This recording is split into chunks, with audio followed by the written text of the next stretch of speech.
Hello everyone, this is Sumitra Sahu here. We are discussing about the price effect, income effect and substitution effect. हम लोग कीमत प्रभाव को आय प्रभाव प्रतिशत प्रभाव में विभाजित करने की विधि के बारे में चर्चा कर रहे थे। इससे पहले हमने हिक्स की विधि के बारे में पढ़ा था। अब इसमें हमने स्लत्स्की द्वारा किस प्रकार से कीमत प्रभाव को आय प्रभाव और प्रतिस्थापन में विभाजन किया जाता है को समझेंगे। ठीक है, हमने लास्ट के दो तीन लेक्चर में कीमत प्रभाव, आय प्रभाव और प्रतिस्थापन प्रभाव को अलग अलग देखा था। ये क्या होते हैं, किस तरह से इनका जो डायग्रामेटिकल रिप्रेजेंटेशन है वो होता है, वो हमने पूरा समझा था। हिक्स ने किस तरह से प्रतिस्थापन प्रभाव को समझाया और स्लत्स्की ने कौन सा लागत अंतर सिद्धांत के माध्यम से प्रतिस्थापन सिद्धांत को बताया, ये हमने देख लिया था। अब इसमें हमने यहाँ हम देखेंगे कि प्राइस इफेक्ट आय प्रभाव, इनकम इफेक्ट प्लस प्रतिस्थापन प्रभाव यानी कि सब्स्टिट्यूशन इफेक्ट के बराबर होता है, या price effect is the summation of the income effect and substitution effect. How it is, कीमत प्रभाव, आय प्रभाव और प्रतिस्थापन प्रभाव का योग है, समझाइए। इस प्रश्न का ये जवाब है स्लत्स्की विधि के द्वारा। तो यहाँ पर हम स्लत्स्की विधि से समझेंगे। इससे पहले हमने हिक्स विधि देख ली थी। ठीक है, जहाँ पर हिक्स विधि में किसी वस्तु की कीमत में कमी आने पर उपभोक्ता प्रारंभिक तटस्थ वक्र के एक संतुलन बिंदु से दूसरे संतुलन बिंदु पर खिसक जाता है, ये हमने देखा था। हिक्स की विधि में जब हम उपभोक्ता की आय में क्षतिपूर्वक परिवर्तन कर रहे थे, तो यहाँ से सिर्फ इसी आईसी पर यहाँ से रोटेट हो रहा है, इसी को हम प्रतिस्थापन प्रभाव कह रहे थे। जबकि स्लत्स्की विधि में उपभोक्ता की आय स्थिर रहते हुए वस्तु की कीमत में कमी आने पर उपभोक्ता पहले के मुकाबले उच्च तटस्थ वक्र पर संतुलन में होता है, तो अपेक्षाकृत अधिक संतुष्टि का, जो कि अपेक्षाकृत अधिक संतुष्टि का घोतक है। ये हमने प्रतिस्थापन प्रभाव जब देखा था स्लत्स्की के मेथड से, तब हमने ये इतना हमने देख लिया था कि जो प्रतिस्थापन प्रभाव हम यहाँ देखेंगे, उस स्थिति में जो उपभोक्ता का संतुलन होगा ऊंचे उदासीनता वक्र पर होगा, न कि हिक्स की तरह उसी उदासीनता वक्र पर। ठीक है, यहाँ पर हमने एक ये डायग्राम लिया है, इसको समझते हैं। हमेशा की तरह यहाँ पर एक्स एक्सिस पे हमने वस्तु एक्स की इकाइयाँ, वाई पे वस्तु वाई की इकाइयों को लिया है। ये ए बी लाइन है, बजट लाइन है। वस्तु की कीमत और उपभोक्ता की आय दिए होने पर जो हमारी बजट सीमा, जो उपभोक्ता की बजट सीमा तय हो रही है, वो ए बी लाइन बता रही है। ठीक है, जो क्या बता रही है, तो वस्तु के ऐसे विभिन्न सहयोगों को बता रही है जिन्हें उपभोक्ता वस्तु की दी हुई कीमत और अपनी दी हुई आय पर खरीद सकता है। ठीक है, ऐसे बहुत सारे असंख्य पॉइंट है यहाँ पर हमने दूसरा जो टूल लिया है उदासीनता वक्र, ये क्या था, दो वस्तुओं के ऐसे विभिन्न संयोगों को बताता है जिस पर उपभोक्ता क्या है, तटस्थ है या उदासीन है, जिस पर उपभोक्ता को समान संतुष्टि मिल रही है। इसके आधार पर जो कंज्यूमर इक्विलिब्रियम होता था, जहाँ पर ये स्पर्श करता है, वो आर पॉइंट है। ठीक है, अब यहाँ पर उपभोक्ता ओ क्यू वन एक्स की इकाई, यहाँ हम एक और ले लेते, ओ वाई वन वाई की इकाई कंज्यूम कर रहा था। अब सपोज़ क्या हो, पी एक्स की प्राइस कम हो जाए, तो हमने देखा था एक्स की प्राइस कम होने पर किस तरफ रोटेट होगी, इस तरफ या इस तरफ। ठीक है, ये कभी भी भूल जाओ तो याद रखना, प्राइस कम होने से वस्तु की मांग बढ़ेगी, इधर करने से तो कम हो जाएगी ना, इसलिए इधर ही शिफ्ट होगा। कभी बाई चांस डाउट हो तो, वैसे तो यदि कंसेप्ट क्लियर है तो ये डाउट नहीं होना चाहिए। ठीक है, इधर शिफ्ट हो गया। उसके बाद क्या है, उपभोक्ता का जो इक्विलिब्रियम है आर से टी पे शिफ्ट हो जाएगा, क्योंकि ये जो A B one budget line है वो आई सी थ्री को टी पॉइंट पे स्पर्श कर रही है, ये उपभोक्ता का नया संतुलन का बिंदु होगा। तो पी एक्स में कमी होने पर उपभोक्ता का संतुलन आर से टी पर शिफ्ट हो गया। कहने का मतलब यहाँ पर ओ क्यू वन इकाई से अब वो ओ क्यू थ्री एक्स की इकाइयाँ परचेस कर रहा है, तो जो Q1 से Q2 हुआ वो क्या हुआ, प्राइस इफेक्ट है, कीमत प्रभाव। वस्तु X की कीमत में कमी होने पर वस्तु X की जो डिमांड है वो Q1 से बढ़कर OQ3 हो गई। तो this is total is a price effect. ठीक है, इट इज़ क्लियर, ये समझ में आ गया। R से T बोलो या Q1 से Q3 बोलो, एक ही बात है। ठीक है, अब यहाँ पर जो हमारा नेक्स्ट टास्क है जो हम यहाँ देख रहे हैं कि इस कीमत प्रभाव को किस तरह से हम आय प्रभाव और प्रतिस्थापन प्रभाव में विभाजित करेंगे। हिक्स की विधि में हमने देखा था, सेम ऐसा ही कंसेप्ट यहाँ पर है, बस थोड़ा सा डिफरेंस है। वो है आय में जो हम परिवर्तन कर रहे हैं वहाँ पर हम क्षतिपूर्वक परिवर्तन कर रहे थे, इस तरह से कर रहे थे कि उपभोक्ता पहले वाले उदासीनता वक्र पर पहुँच जाए। यहाँ पर हम जितनी लागत में अंतर आ रही है उसके हिसाब से हम उपभोक्ता की आय में परिवर्तन करते हैं। लागत में अंतर क्या क्या था, change in price into QX, जो प्रीवियस क्वांटिटी थी X की, और उसके बाद यदि उसकी X की कीमत में बढ़ोतरी हुई, वृद्धि हुई या कमी हुई है। पहले मान लो सपोज 10 रुपये थी, अब 8 रुपये हो गई, तो चेंज इन प्राइस 2, और 10 इकाइयाँ खरीद रहा था तो ये था। तो इसके बराबर ये जो लागत अंतर है उसके बराबर हम उसकी मौद्रिक आय में अंतर करेंगे, मतलब चेंजेस करेंगे। यदि PX वस्तु की कीमत कम हुई है तो क्या होगा, उसकी वास्तविक आय बढ़ गई होगी, तो ये 20 के बराबर 20 रुपये हम उससे ले लेंगे ताकि बजट लाइन नीचे की तरफ शिफ्ट हो जाए। इसी तरह यदि प्राइस इसकी बढ़ गई है तो इससे क्या होगा, उपभोक्ता की वास्तविक आय कम हो जाएगी, तो उसको वापस कंपनसेट करने के लिए हम उसको ये 20 रुपये दे देंगे ताकि ये बजट लाइन वापस ऊपर की तरफ शिफ्ट हो जाए। ठीक है, यहाँ पर हमने जो केस लिया है वो वस्तु X की कीमत में कमी का लिया है। आप इसको घर पे बना के देख सकते हैं। यदि एक दूसरा केस है, ये आपका होमवर्क है कि आप क्या करोगे, 2-4 केस बनाओगे हिक्स विधि से भी और स्लस्की विधि से भी। यहाँ दोनों में ही हमने प्राइस रिडक्शन का केस लिया है, तो आप एक दूसरा केस लोगे जिसमें एक्स वस्तु की प्राइस बढ़ रही है और जिसमें और दूसरा एक होगा जिसमें वाई वस्तु की प्राइस कम हो रही है और वाई वस्तु की प्राइस बढ़ रही है। तो इस तरह से 3 या 4 डायग्राम आप इसमें बनाओगे। यदि ये चारों आप बना लेते हो तो आपको ये कंसेप्ट पूरे अच्छी तरह से समझ आ जाएगा। ठीक है, उसमें कोई डाउट हो तो आप मुझसे पूछ सकते हो। यहाँ पर हमने लिया है रिडक्शन इन प्राइस।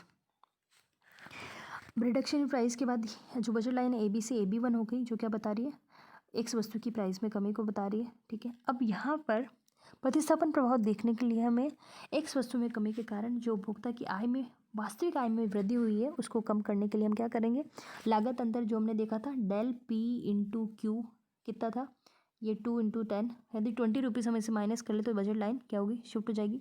और हमें कितना माइनस करना है स्लस्की के अकॉर्डिंग कि उपभोक्ता की क्रय शक्ति को हमें स्थिर रखना है। तो क्रय शक्ति का मतलब जो पहले वाले कॉम्बिनेशन को यदि खरीद रहा था उस कॉम्बिनेशन तक यदि हम इसकी आय को कम कर लें ताकि ये पहले वाले कॉम्बिनेशन को चाहे तो उसको भी खरीद सके, ज़रूरी नहीं है उसको ही खरीदे। तो क्रय शक्ति यहाँ पर उसकी बराबर है, इनकम इतनी कम करी कि वह पहले वाले कॉम्बिनेशन को भी चाहे तो खरीद सकता है। तो पहले वाले, अब इसको बनाना बहुत ज़्यादा आसान है हिक्स के बजाय। वहाँ पर तो हमें ये IC कर्व है, इसको टच करते हुए एक लाइन इस तरह से बनानी पड़ेगी, वो थोड़ी टफ होती है। यहाँ पर जो ये क्रॉस कर रहा है बिंदु, इसको क्रॉस करते हुए हमें एक लाइन ड्रॉ कर लिए, इट इज़ मोर ईजी। ठीक है, तो यहाँ से हमने एक लाइन ड्रॉ करी। अब देखो यहाँ पर ये कभी इसको स्पर्श नहीं कर रहा है, तो ऑब्वियसली यहाँ पर ऊपर कोई नया IC कर्व होगा। ये जो IC कर्व है इस बजट लाइन को कहीं स्पर्श नहीं कर रहा है, तो इसके ऊपर बहुत सारे IC कर्व होते हैं, हमने देखा। तो एक जो नया इसके ऊपर वाला IC कर्व है IC2, वो इसको S बिंदु पर टच कर रहा है, तो यहाँ पर इक्विलिब्रियम होगा। क्योंकि ये इक्विलिब्रियम यहाँ पर क्यों बता रहा है, अब वो भुगता R को खरीद सकता था लेकिन क्यों नहीं खरीद रहा है उसको, R पर संतुलन की स्थिति में क्यों नहीं है, क्योंकि जो ये बजट लाइन बनी है B' नाम दे देते हैं इसको हम। यहाँ पर X वस्तु इसका स्लोप ज़्यादा है, देखो यहाँ पर ये क्या बता रहा है कि इसका मतलब है X वस्तु अब पहले से सस्ती हो गई है। तो उपभोक्ता क्या करेगा, Y वस्तु के स्थान पर X वस्तु को प्रतिस्थापित करेगा। पहले Y की इतनी और X की इतनी परचेस कर रहा था, अब Y के स्थान पर X वस्तु को परचेस करेगा, X की क्वांटिटी बढ़ाएगा, Y की कम करेगा। जो R से S तक का जो चलन है वो किसको बता रहा है, प्रतिस्थापन प्रभाव को। ठीक है, Y की जगह उपभोक्ता ने X को प्रतिस्थापित कर लिया क्योंकि X वस्तु सापेक्ष रूप से Y से सस्ती हो गई। ठीक है, अब यहाँ ये तो हमने प्रतिस्थापन प्रभाव देखा, आर या एस बोलो, या फिर आप इसको क्या बोल सकते हो, Q1 Q2, ये क्या हो गया आपका सब्सटीट्यूशन इफेक्ट। ठीक है, ये टोटल था प्राइस इफेक्ट यहाँ से यहाँ तक। अब जो ये बचा है ये क्या है, इनकम इफेक्ट। ये कैसे, अब एस पॉइंट से यदि उपभोक्ता से जितने आपने 20 रुपये लिए थे, यदि उसको वापस दे दे तो वो क्या होगा, वापस ऊपर वाले आईसी कर्व पर पहुंच जाएगा, टी पॉइंट पे जहाँ पर वो भुगता संतुलन की स्थिति में है। तो टी पॉइंट जो है, एस से टी का जो चलन है वो क्या बता रहा है, आई प्रभाव को। एस से जो टी तक मतलब Q2 से Q3 जो वस्तु एक्स की मात्रा में वृद्धि हुई, और एस से टी तक यहाँ पर वाई की मात्रा में भी वृद्धि हुई। देखो, न केवल वाई की मात्रा में वृद्धि हुई, प्रतिस्थापन प्रभाव हमेशा नेगेटिव होता हमने देखा था। तो क्या होगा, इसकी प्राइस कम होने पर इसकी मात्रा बढ़ी, उसकी कम हुई। लेकिन अब आय प्रभाव दोनों वस्तुओं की मात्रा बढ़ा सकता है। तो आय प्रभाव के कारण क्या हुआ, यहाँ पर देखो, जब उसकी आय बढ़ी, वास्तविक आय, क्योंकि एक वस्तु की प्राइस कम होने से अब हो सकता है उसकी वास्तविक आय बढ़ गई, इस पर बहुत ज़्यादा वो अपनी पहले इनकम स्पेंड कर रहा था, अब इसकी प्राइस कम हो गई तो उसके पास एक्स्ट्रा पैसा बच गया। इसकी मान लो उसको 2 यूनिट की ज़रूरत थी, उसने खरीद ली, अब उसके पास एक्स्ट्रा पैसा बच गया तो वो दूसरी वस्तु भी ज़्यादा खरीद सकता है। तो इसलिए यदि उसकी आय बढ़ी तो अब यहाँ पर देखो, एक्स वस्तु की भी पहले से ज़्यादा या बराबर इकाइयाँ खरीद सकता है, और वाई की भी। ये ज़रूरी नहीं यहीं पर ऊपर भी बन सकता है, नो डाउट, पर इससे इधर बनना चाहिए, ये ध्यान रखना। ठीक है, तो ये आपका क्या था, स्लस्की के द्वारा स्लस्की द्वारा दिया गया ये जो मेथड था, कीमत प्रभाव को आप किस तरह से आय प्रभाव और प्रतिस्थापन प्रभाव में विभाजित करते हो। ठीक है, तो यहाँ पर आप इसको पूरा एक्सप्लेनेशन करने के बजाय आप सिंपल सा लिख सकते हो इधर ऐसे, प्राइस इफेक्ट क्या है, Q1 Q2 Q3, substitution effect क्या है, Q1 Q2, इनकम इफेक्ट क्या है, Q2 Q3। ठीक है, इस तरह से आप इसको एक्सप्लेन कर सकते हो। या फिर आर से एस, ये देखो यहाँ लिखा है, आर से टी तक का चलन कीमत प्रभाव, आर से एस तक का चलन प्रतिस्थापन प्रभाव, एस से टी तक का चलन आय प्रभाव। ठीक है, इसी को यहाँ पर एक्सप्लेन किया है। अब यहाँ पर यदि उपभोक्ता को पुनः मौद्रिक आय में की गई एल तुल्य में वापस कर दी जाए, ये हमने सबने देख लिया, ये लास्ट पढ़ लो। हाँ, उपरोक्त विवरण से स्पष्ट है कि उपभोक्ता की मौद्रिक आय और वस्तु वाई की कीमत स्थिर रहते हुए अगर वस्तु एक्स की कीमत में कमी होती तो उपभोक्ता एक्स वस्तु की अधिक मात्रा क्या करेगा, और वस्तु अपेक्षाकृत सस्ती होने से एक्स वस्तु को वस्तु वाई के स्थान पर प्रतिस्थापित कर पहले की अपेक्षा उच्च तटस्थ वक्र पर पहुंचेगा। साथ ही कीमत में कमी से उपभोक्ता की वास्तविक आय में वृद्धि होने से वह वस्तुओं की अधिक मात्रा क्रय कर सकने के कारण और भी उच्च तटस्थ वक्र IC3 को के बिंदु पर अंतिम संतुलन में होगा, जिससे वस्तु एक्स की मांग मात्रा में कुल मिलाकर Q1 Q3 के बराबर वृद्धि होगी। ठीक है, ये हमने देखा स्लस्की, और इससे पहले हमने हिक्स विधि के बारे में पढ़ा था, जिसमें हमने बताया कि कीमत प्रभाव किस तरह से आय प्रभाव और प्रतिस्थापन प्रभाव का एक जोड़ है, या दोनों को ही हम या कीमत प्रभाव को आय प्रभाव या प्रतिस्थापन प्रभाव में किस तरह से विभाजित कर सकते हैं। ठीक है, तो ये 2-4 तरह से प्रश्न पूछा जा सकता है आपसे, कीमत प्रभाव को आय प्रभाव प्रतिस्थापन प्रभाव में विभाजित करो, या क्या आय प्रभाव और प्रतिस्थापन प्रभाव का कीमत प्रभाव योग है उसको समझाओ, या हिक्स की विधि और स्लस्की की विधि प्रतिस्थापन प्रभाव से संबंधित में क्या है, या हिक्स और स्लस्की के उपभोक्ता संतुलन के सिद्धांत को समझाओ, तो ये सब आप उसमें लिख सकते हो। ठीक है, प्रोफेसर हिक्स तथा प्रोफेसर स्लस्की के दृष्टिकोण में अंतर क्या है, पहला अंतर तो यही है, अभी हमने देखा कि वस्तु एक्स की कीमत में कमी या वृद्धि से उपभोक्ता की मौद्रिक आय में उतनी मात्रा में कमी या वृद्धि करनी चाहिए ताकि उपभोक्ता अपने प्रारंभिक तटस्थ वक्र पर पहुंच जाए। ये हमने देखा था हिक्स वाले में, उसी तटस्थ वक्र की बात कर रहे थे, सेम तटस्थ वक्र पर, और अर्थात उसकी संतुष्टि का स्तर पूर्ववत बना रहा है पहले जैसा। परिणाम स्वरूप हिक्स का प्रतिस्थापन प्रभाव प्रारंभिक तटस्थ वक्र पर नए संतुलन बिंदु तक के चलन से दर्शाया जाता है। ये एक तटस्थ वक्र था, ये दूसरा था। अब इसमें हम ये कर रहे थे इसी तटस्थ वक्र पे एस से यहाँ तक ये जो पॉइंट था उसको हम दिखा रहे थे। ठीक है, आप बस देख लो थोड़ा इसमें ये एक लाइन है, तो यहाँ से यहाँ तक ये इसको टच करेगा एक तरह से, इस तरह से। तो यहाँ से ये जो चलन, ये प्रतिस्थापन प्रभाव उसी तटस्थ वक्र पर है। परिणाम स्वरूप हिग्स का प्रतिस्थापन प्रभाव प्रारंभिक तटस्थ वक्र पर नए संतुलन बिंदु तक के चलन को दर्शाता है। ठीक है,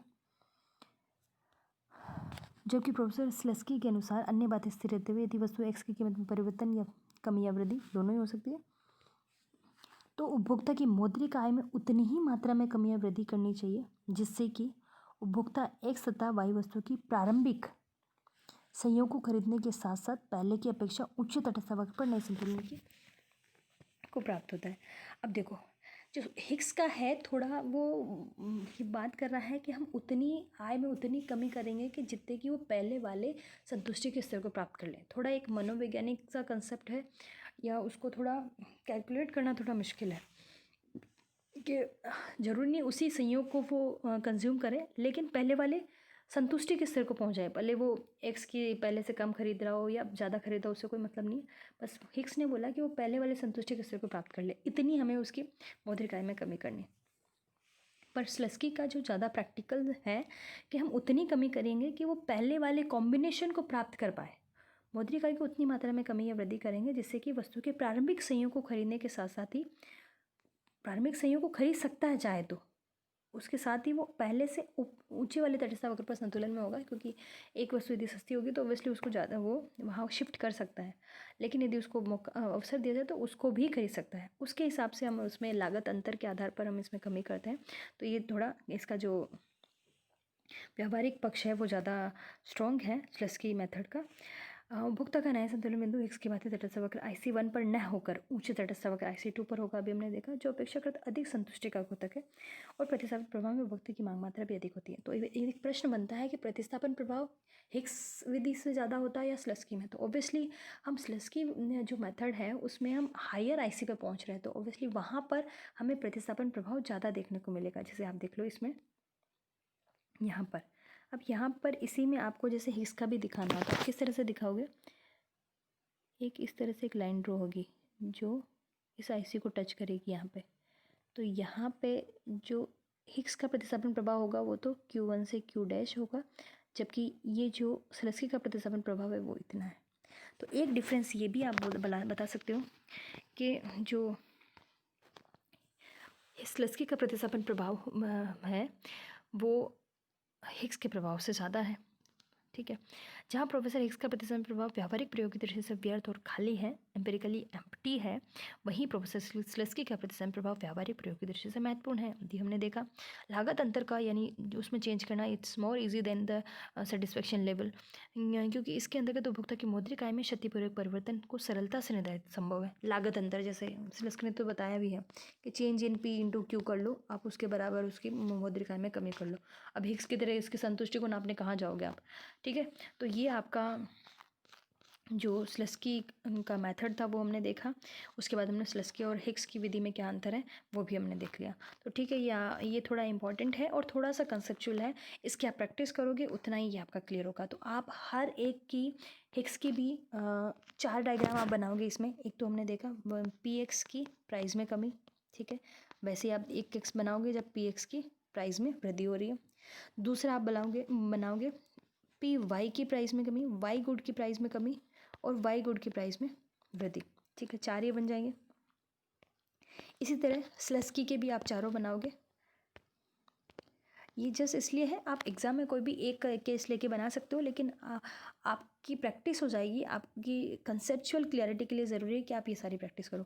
उसके बाद आप क्या करोगे, इसमें भी स्लस्की मेथड से जब एक्स गुड की प्राइस कम हो रही है तब क्या हो रहा है, एक्स गुड की प्राइस में वृद्धि हो रही तब कैसे हो रहा है, इसमें किस तरह से चेंजेस हो रहे हैं। इसी तरह वाई गुड की प्राइस में रिडक्शन हो रहा है और वाई गुड में प्राइस बढ़ रही है, तो क्या किस तरह से आप ये डायग्राम में परिवर्तन होगा, ये सारे आप बनाओगे। और उसमें यदि कहीं प्रॉब्लम है तो हम उस केस को अलग से डिस्कस कर सकते हैं।